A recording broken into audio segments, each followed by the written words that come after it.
Imagine a world where the most terrifying monsters aren't hiding under your bed, but in plain sight. They walk among us, wear friendly faces, and could be someone you trust implicitly. Tonight, we delve into 3 true crime sagas, where the truth is so much stranger and far more chilling than fiction. These are stories of betrayal, obsession, and unimaginable evil, where the plot twists will leave you questioning everything you thought you knew about the people around you.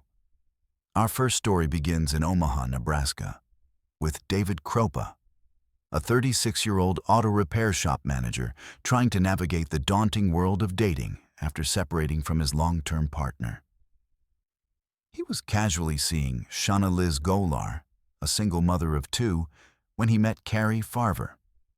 Carrie, a 37-year-old brilliant computer programmer, brought her Ford Explorer into Dave's shop for maintenance, and sparks, as they say, flew. Their first date went exceptionally well. Carrie was independent, intelligent, and lively. Everything Dave enjoyed. But as they returned to his apartment that night, an unexpected encounter occurred. Shauna Golar, the other woman Dave was casually seeing, stopped by without notice. The 2 women exchanged a brief glance. Dave didn't think much of it. Both women knew he wasn't looking for anything serious. Carrie spent the night, and Dave expected life to simply carry on. He had no idea what was coming next. The very next morning, November 13th, 2012, after Dave left for work, he received a truly bizarre text from Carrie. She abruptly proposed they move in together. Dave was stunned. This was completely out of character. They had only been casually dating for 2 weeks, and both had agreed they weren't seeking a serious relationship. When Dave politely but firmly declined, her tone flipped instantly. The texts that followed were laced with profanities, venom, and raw hatred. "Fine, I hate you. I'm dating someone else. I don't want to see you anymore. Go away." Dave's jaw dropped. How could the kind, funny woman he'd been with hours before turn so vicious, so quickly? Carrie vanished from his apartment that evening. Dave, unnerved, cut off contact, thinking he'd dodged a bullet. But Carrie's family was growing increasingly alarmed. Carrie, a devoted mother to her 14-year-old son Max, and very close to her own mother, Nancy Rainey, never returned home. She missed crucial family events: a relative's wedding, her own birthday, even Max's birthday. Instead, bizarre text excuses arrived. Nancy received a text claiming Carrie had taken a new job in Kansas. When Nancy tried to call, Carrie never answered. This was highly unusual. Nancy reported Carrie missing, but authorities initially dismissed it. The messages from Carrie's phone suggested she'd left voluntarily. An officer even suggested it wasn't uncommon for people with bipolar disorder, which Carrie had history with, to exhibit erratic behavior and take off. Nancy was frustrated. She knew her daughter wouldn't abandon her life without a word. For the moment, Carrie's disappearance was treated as a voluntary absence, not foul play. Meanwhile, Dave continued to receive an onslaught of harassing messages. One moment, they were lonely pleas. "We belong together, Dave." The next, chilling threats. "I will do what I can to make you suffer." He changed his phone number multiple times, but the messages always found him. Carrie, a computer programmer, seemed to have unlimited resources. She became a ghost, living in Dave's devices. Dave and Shauna, the first woman he was seeing, began to grow closer, united by this terrifying situation. Shauna claimed she too was receiving hateful messages from Carrie. One night, Shauna called Dave in tears, her garage door vandalized with the words, "From Dave." The harassment escalated. Both Dave and Shauna received emails full of threats whenever they spent time together. Then, one chilling night, a text popped up on Dave's phone. "I see you're sitting in your chair with your feet propped up wearing a blue shirt." It was exactly what Dave was wearing, exactly what he was doing. The stalker wasn't just behind a screen, they were watching him. By early 2013, the terror went beyond words. Dave spotted Carrie's Ford Expedition, the same SUV she'd driven to his shop, parked near his apartment, stalking him. Police examined it, finding a single fingerprint on a mint container inside. But it didn't match Carrie. It didn't match anyone in law enforcement databases. It was as if Carrie had evaporated, leaving only angry digital echoes. Her son Max, receiving messages that sounded off from his mother on Facebook, tried to verify her identity by asking for his middle name and their dog's name. The account went silent. It became clear to Carrie's loved ones. The real Carrie was not behind these messages. Something was terribly wrong. The stalking intensified over 2013 and 2014. Dave's ex-girlfriend, Amy, even received threats. Someone tried to break into Dave's apartment. A brick was thrown through his window. His auto shop was vandalized. No one in Dave's life was safe. The obsession with Shauna was particularly fierce. Dave received an email from Carrie with a picture of a woman tied up in a car trunk, threatening to kill Shauna. He called Shauna, thankfully unharmed. Then, a link to a fake obituary for Shauna appeared. The most drastic incident came in August 2013. Shauna Golar's house burned to the ground, tragically killing her pets. Investigators confirmed it was arson. Shauna immediately blamed Carrie. Dave was horrified. He feared for his safety and sanity, even arming himself with a 9mm pistol. For over 2 years, Carrie existed as a vengeful phantom, tormenting them. Everyone believed Carrie Farver was unhinged. But the truth, when it finally emerged, would prove more twisted than anyone could have imagined.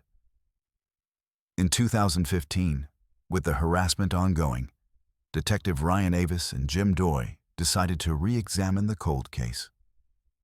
They approached it from 2 angles: Carrie alive or Carrie dead. Red flags appeared quickly. Shauna Liz Golar's name kept popping up. Shauna had only briefly met Carrie in that hallway, yet she was supposedly the target of most of Carrie's wrath. Why would a brief acquaintance fixate so much on Shauna? The detectives began to suspect. Perhaps Carrie was never the stalker at all. Perhaps something terrible had happened to Carrie back in 2012.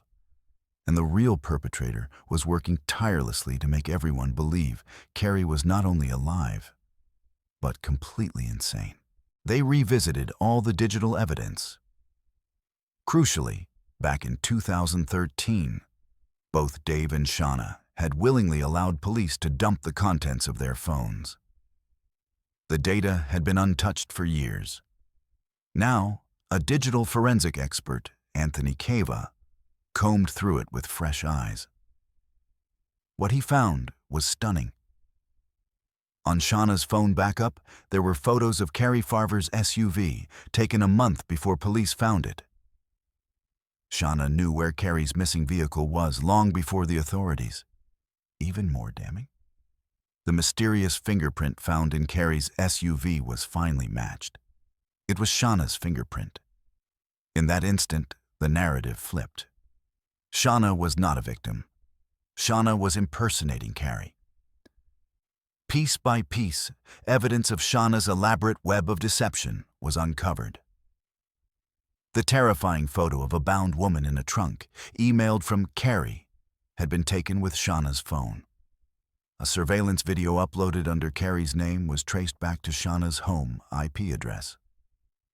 Shauna had even used software to mask her IP and schedule messages, allowing Carrie to send texts even when Shauna was sitting right next to Dave, deflecting suspicion. For 3 years, Shauna had played the role of Carrie Farver, sending approximately 15,000 emails and 50,000 text messages in Carrie's name. A full-time job of obsessive torment. The most chilling revelation. Carrie Farver had been dead the entire time. Investigators now believed Carrie was murdered on the very day she disappeared in 2012, likely within hours of her last sighting at Dave's apartment. Proving a murder with no body would be a challenge. They needed a breakthrough, and Shauna herself provided one. In December 2015, as suspicions closed in, Shauna pulled a desperate stunt. She shot herself in the leg and called 911, claiming Dave's ex, Amy Flora, had ambushed her. It was a terrible attempt to frame Amy as the real stalker. Police immediately saw through it. The injury and story were inconsistent. Amy had an ironclad alibi. This backfired spectacularly on Shauna. With this incident, investigators convinced Shauna to let them download her phone again, under the pretense of investigating Amy's supposed harassment. Naively, Shauna agreed. The new data yielded more golden evidence. Logs of 20 to 30 fake email addresses Shauna had created using variations of Carrie's name, and the app she used to schedule future text messages. Detectives Doy and Avis, playing Shauna's game, convinced her they believed her and requested her help to incriminate Amy. Suddenly, Shauna began forwarding emails from Amy, confessing to shooting Shauna at the park. They pushed Shauna for more. One email from Amy mentioned that Carrie had been stabbed 3 to 4 times and put in a trash bag. Shauna grew frustrated when no arrest happened after that email. Police knew she was lying, but they needed details only the killer would know.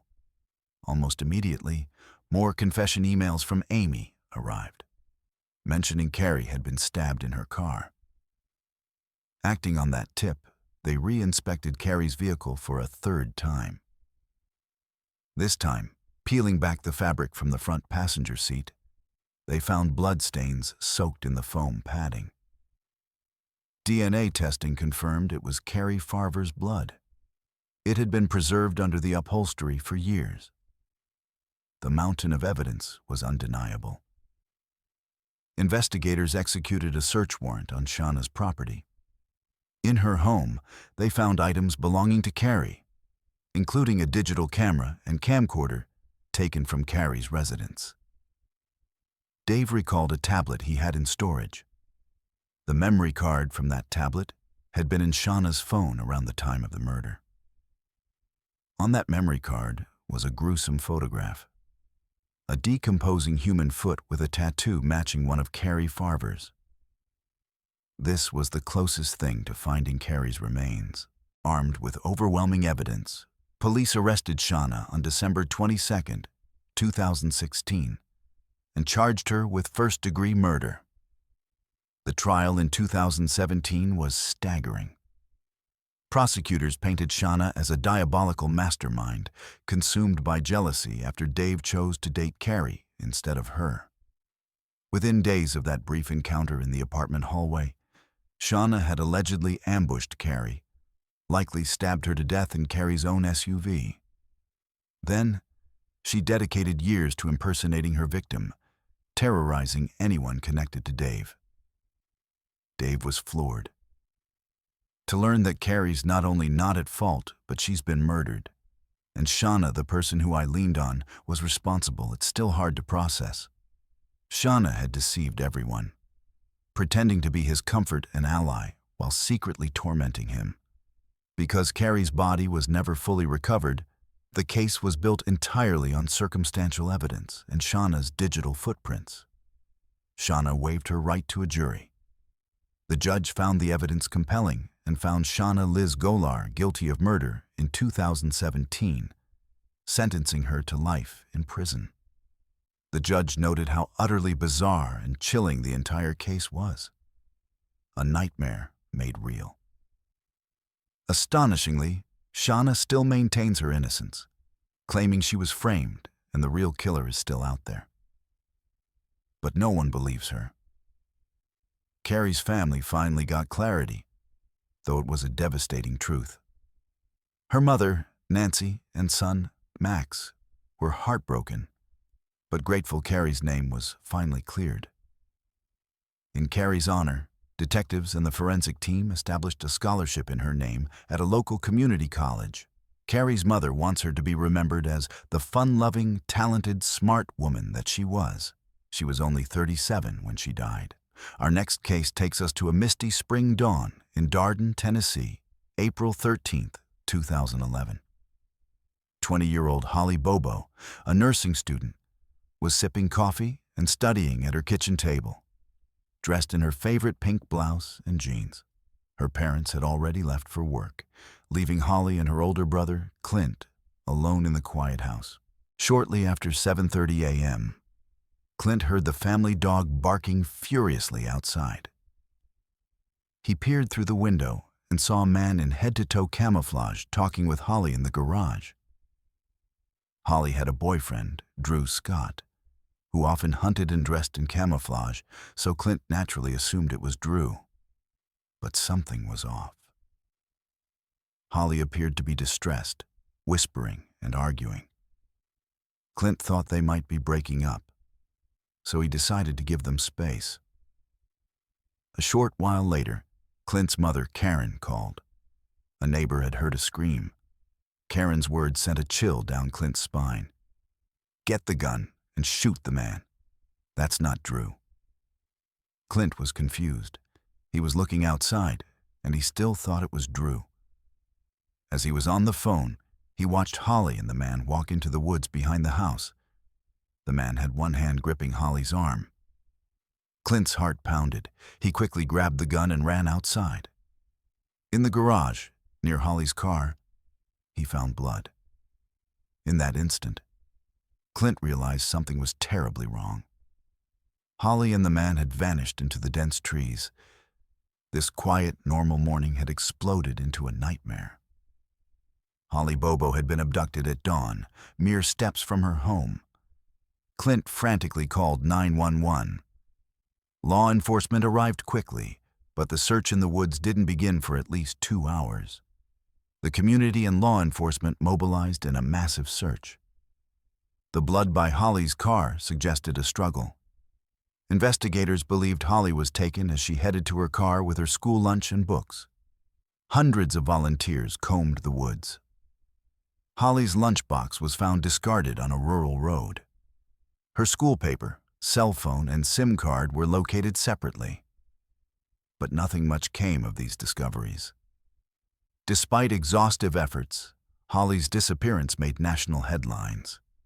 Her smiling face was plastered on missing posters, offering a $250,000 reward.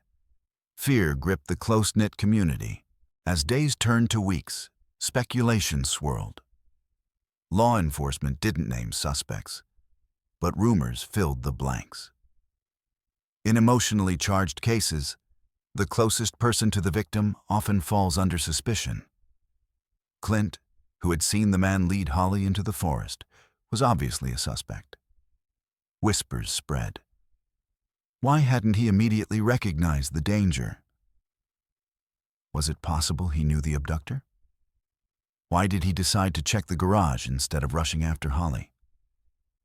Clint insisted he truly thought the man was Drew, and was frozen by confusion. By the time reality set in, it was too late. He described the abductor as 5 feet 10 inches to 6 feet tall, 180 to 200 pounds, with long dark hair. Investigators publicly stated Clint was not a suspect. Next, police focused on Terry Britt, a convicted sex offender who lived nearby. Britt was known to prowl for victims. Detectives searched his property, vehicles, and put him under surveillance for months. But Britt had an alibi, and no initial evidence tied him to Holly. A frustrating dead end. Behind the scenes, other names bubbled up: Zach Adams, Dylan Adams, Shane Austin, and Jason Autry. These were men from the area known for criminal behavior and heavy drug use, deeply involved in meth and morphine. Holly's own mother, Karen, grimly remembered teaching Zach Adams and Jason Autry in elementary school. They were known troublemakers. Tips had come in early about these men, but their alibis initially checked out. Months passed, then a year. Still no sign of Holly. The Bobo family's torment was amplified by intense media attention. Holly's parents made tearful public appeals. Holly's disappearance became one of Tennessee's most infamous unsolved cases. It seemed Holly Bobo had vanished without a trace. But in truth, critical clues and witnesses were slowly coming together. A shocking, grisly picture of what happened was about to emerge. For more than 3 years, the town of Darden lived in limbo. Hope was hard to sustain. Then, in 2014, nearly 3 years after Holly vanished, investigators descended on Zachary "Zach" Adams' property. Zach was described as shaking with nervousness. He allegedly refused to give his cell phone number or allow law enforcement inside his home.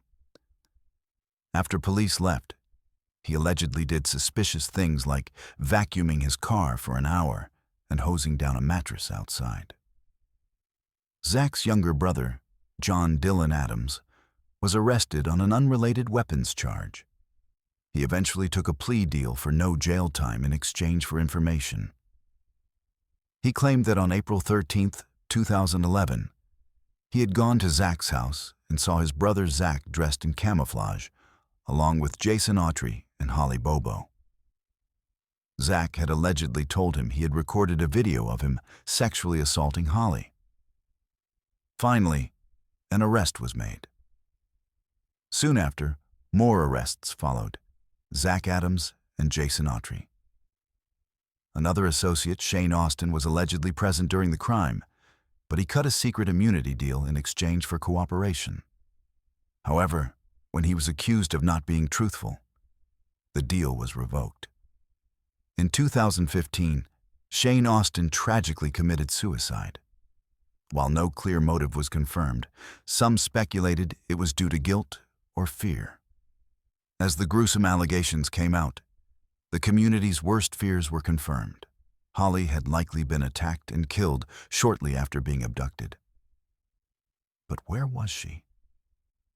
The suspects weren't talking about the most important detail. On a warm September day in 2014, 2 hunters searching for ginseng in a remote wooded area in a neighboring county stumbled upon a large human skull lying on the ground. The skull had a bullet hole through the back. Nearby, investigators found ribs and teeth. Dental records and DNA testing soon confirmed the devastating truth. These remains were Holly Bobo's.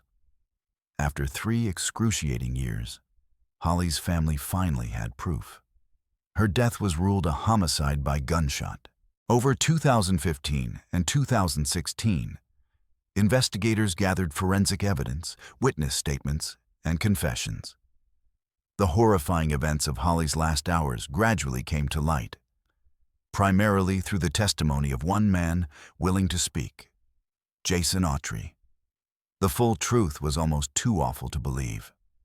According to testimony and evidence, on the early morning of April 13, 2011, Zach Adams, high on drugs, allegedly decided to kidnap Holly Bobo. Autry suggested the motive might have involved a meth-related dispute, though this is uncorroborated. Zach was not alone. His brother Dylan Adams, Shane Austin, and Jason Autry were all implicated. Jason Autry testified in graphic detail. After Holly was dragged into the woods, she was taken to a property, possibly Zach's home. There, Holly was allegedly sexually assaulted by the entire group. Holly was terrorized and restrained. At some point, she suffered a head injury from blunt force, evidenced by trauma on her skull. Believing Holly might already be dead, Zach and Jason loaded her body, wrapped in a blanket, into Zach's pickup truck. Jason Autry initially thought the rolled-up bundle was a drug dealer they'd killed for money. Then, Zach looked at him and chillingly said, "That's Holly Bobo." Jason, horrified, nevertheless agreed to help dispose of the body in exchange for drugs. They drove to a spot by the Tennessee River, planning to dismember her body and dump it to prevent animals from consuming the remains. A gruesome, horrific plan, fueled by meth-fueled madness. But as they unrolled the blanket by the water, Holly moved. She was still alive. Jason saw her foot twitch and heard a muffled cry. He shouted in shock, "The bitch is still alive." In a panic, knowing Holly could identify them, Zach Adams grabbed his gun. As Jason stepped away as a lookout, Zach shot Holly in the back of the head, killing her instantly. A boat was heard approaching, startling the men. They abandoned their plan. Autry later said Adams told him they threw her out somewhere. Over the next few days, guilt and paranoia set in among the co-conspirators. Fearing loose ends, Zach even tried to enlist Autry to murder his own brother, Dylan, because Dylan wouldn't stop talking about the crime. Autry pretended to go along with it, with no intention of adding another murder to his tally. These conversations, along with Dylan Adams' statements to investigators, became key parts of the prosecutor's case. Holly's abduction wasn't the work of a lone predator, as many assumed. It was a group of local young men who decided to commit an unthinkable act. The early suspects, initially dismissed, were the culprits all along. By the end of the trial, Zach Adams was found guilty of kidnapping, rape, and murder. The judge sentenced him to life in prison, plus 2 consecutive terms of 25 years. Zach reportedly showed no remorse. John Dylan Adams entered an offered plea in 2018, receiving 15 to 35 years. Jason Autry received a lighter sentence due to his cooperation, though he later bizarrely recanted parts of his testimony. As of now, the perpetrators remain behind bars. The Bobo family, deeply scarred, works to keep Holly's memory alive. A portion of Highway 641 was renamed Holly Bobo Memorial Highway. Our final story takes us to the seemingly idyllic town of Townsend, Massachusetts, in the autumn of 1986. The Bowen family, a father and his 2 teenage daughters, Tina and Karen, began noticing odd occurrences in their home. Objects would disappear and reappear. The TV switched channels on its own or turned off and on. Strange noises filled the nights. Frank, the father, initially blamed his daughters, dismissing it as overactive imaginations. "You girls need to stop watching scary movies before bed," he'd say. But the disturbances escalated. One evening, the family came home to find their bathroom had been used. A chill crept through their spines. Frank began searching the house. What he found was more shocking and horrifying than he could ever imagine. Less than a mile away, in late 1987, lived the Gustafson family. Priscilla and Andrew, their 2 young children, Abigail, 7, and William, 5, and Priscilla pregnant with their 3rd. They were a beloved, wholesome family, building a life in this peaceful community. Their colonial home sat on a quiet street. They too noticed items disappearing and reappearing, cordless phones, cable boxes. Some were never seen again. They reported them stolen. They noticed odd noises, an overall strange feeling. But they were none the wiser to the horrifying event that would soon unravel. On December 1st, 1987, a cold Tuesday afternoon, Townsend police received a frantic call. Andrew Gustafson had arrived home from work around 5:30 p.m. to a scene of utter devastation. He'd tried reaching Priscilla all day, which was highly unusual. He rushed home, stepped inside, and his whole world collapsed. In the master bedroom, he found Priscilla's lifeless body on the bed, bound with rope, gagged with a pillow over her head, soaked with blood. She had been shot twice in the head at close range. There were also signs of vicious sexual assault. Andrew was petrified. He couldn't bear to search for the children. "I was too afraid of going to look for my children because I was afraid I'd find them dead," he later said. He stumbled out of the house and called the police, numb with dread. When officers arrived, his fears were confirmed. In separate bedrooms, they discovered the small bodies of Abigail and William. Each child had been drowned in a bathtub.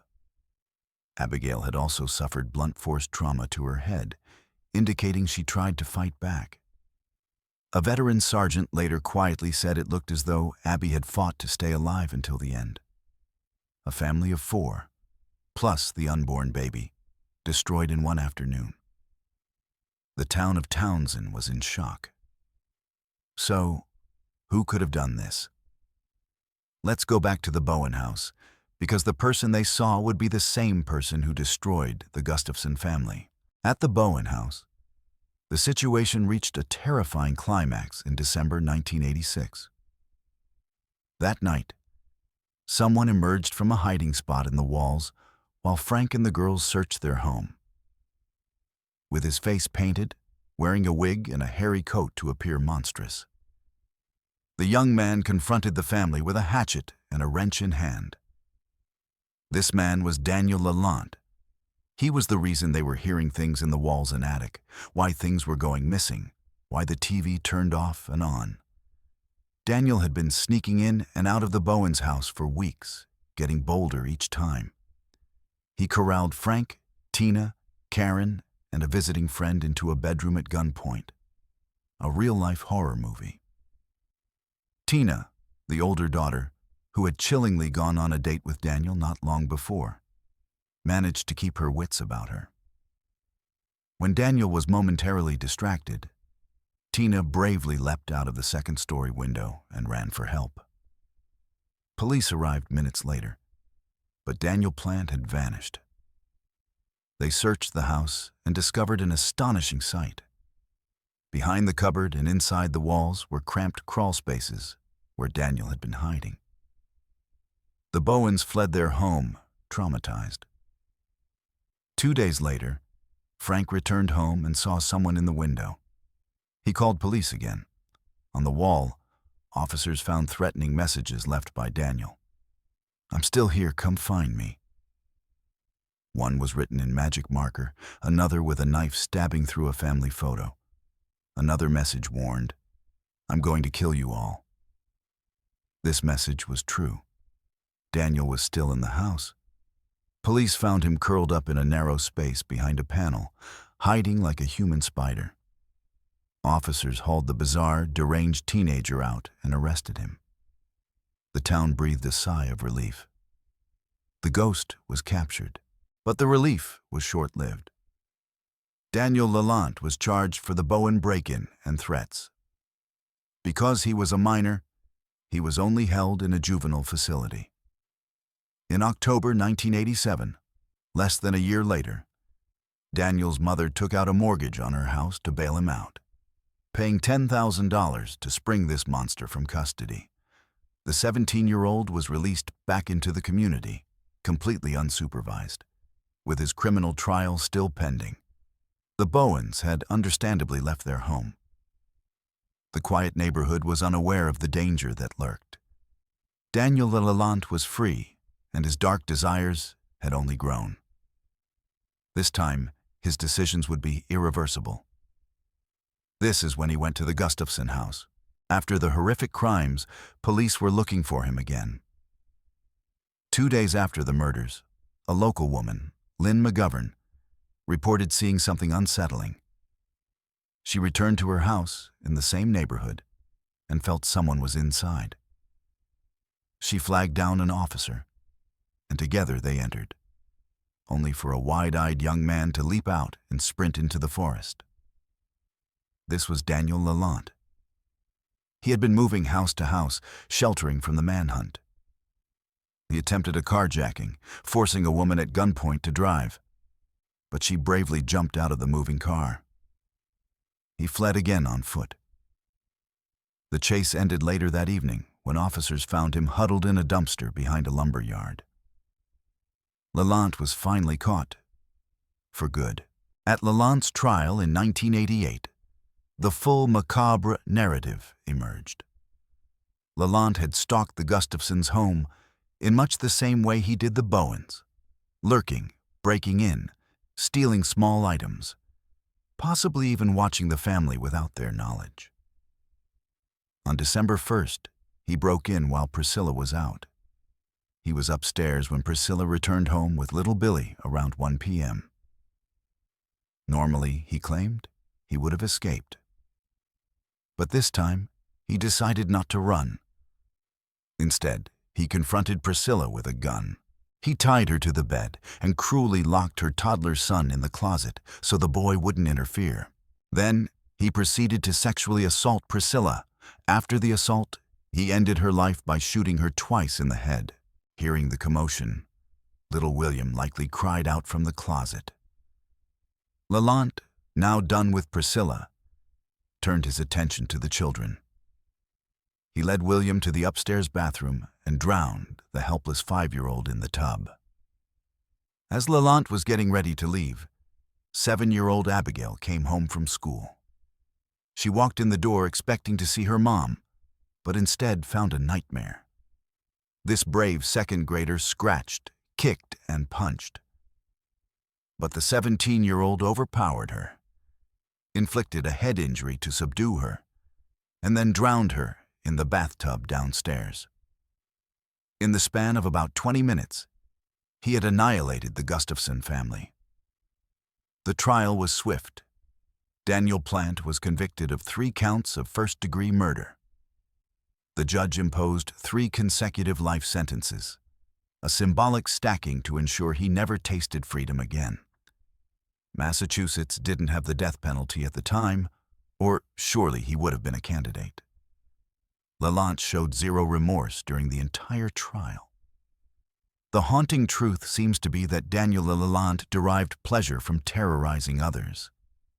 Andrew Gustafson was devastated beyond words. At the funeral for Priscilla, Abigail, and William, he sobbed through a eulogy, then largely withdrew from public view. In a rare interview years later, he revealed he kept 2 wedding rings on his finger, his original from Priscilla, and one from a new marriage he eventually entered, as a way to honor both past and hope for the future. Andrew did remarry in 1989, finding a kind woman named Carol who helped him rebuild his life. But Carol attested that Andrew was still plagued by nightmares of the murder until the day he died of cancer in 2014.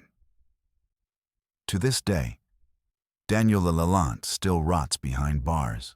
These stories, as horrifying as they are, reveal a chilling truth. Reality can unravel slowly and then all at once. A woman vanishes, but her messages keep coming. A quiet college student is led into the woods and never returns.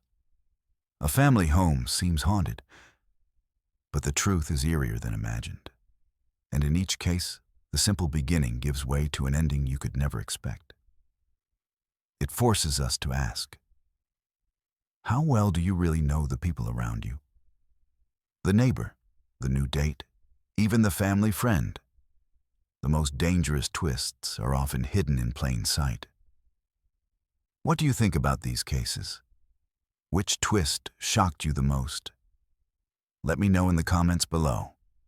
And if you have a true crime story you'd like me to cover, share it there too. Until then, stay safe out there. Thank you for watching.